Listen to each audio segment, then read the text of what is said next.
बिस्मिल्लाहिर्रहमानिर्रहीम। अस्सलाम वालेकुम नाज़रीन, मैं हूं एडवोकेट गुलाम यासिर खलीगारी और देख रहे हैं प्रोग्राम लीगल इश्यूज। आज का टॉपिक आज का टॉपिक क्या एक नाबालिग बच्चा अपनी जायदाद फरोख्त करने का अहल भी है या नहीं। जब एक नाबालिग बच्चा एक प्रॉपर्टी का मालिक बनता है तो उसके बाद जब भी उसको ज़रूरत दरपेश आती है कि वो प्रॉपर्टी सेल करे तो उसके लिए ज़रूरी है कि वो पहले मुतल्लिका अदालत से उसके वालिदैन उसकी हद तक गार्डियन तैयार कराएंगे, गार्डियन हासिल करेंगे और उसके बाद उसकी जायदाद प्रॉपर्टी को सेल करने के लिए इजाज़त हासिल करेंगे। इस सूरत में वो उस नाबालिग की जायदाद सेल कर सकते हैं।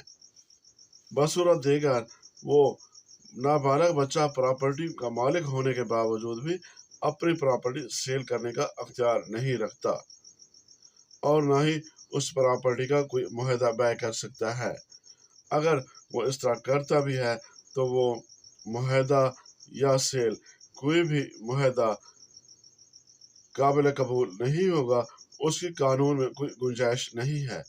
इसलिए जब भी नाबालिग बच्चे की जायदाद सेल करना हो तो उसका वालिद या उसकी वालदा गार्डियन की हैसियत से मुतल्लिका अदालत से रजू करेंगे और उसका गार्डियन बनवाएंगे और गार्डियन तैयार हो जाने के बाद तब दोबारा उसकी इजाज़त बै लेना होगी और इजाज़त बै लेने के बाद ही आप उस नाबालिग बच्चे की जायदाद का मुआहदा भी कर सकते हैं, लेन देन कर सकते हैं और उसका इंतकाल और रजिस्ट्री भी दे सकते हैं।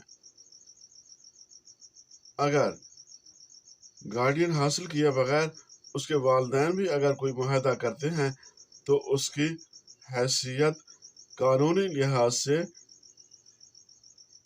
कानून के मुताबिक दुरुस्त नहीं होगी, दुरुस्त तस्वर नहीं होगी, क्योंकि उन वालिदैन के पास ना तो गार्डियन होता है और ना ही वो बच्चा उनको मुख्तियार आम दे सकता है।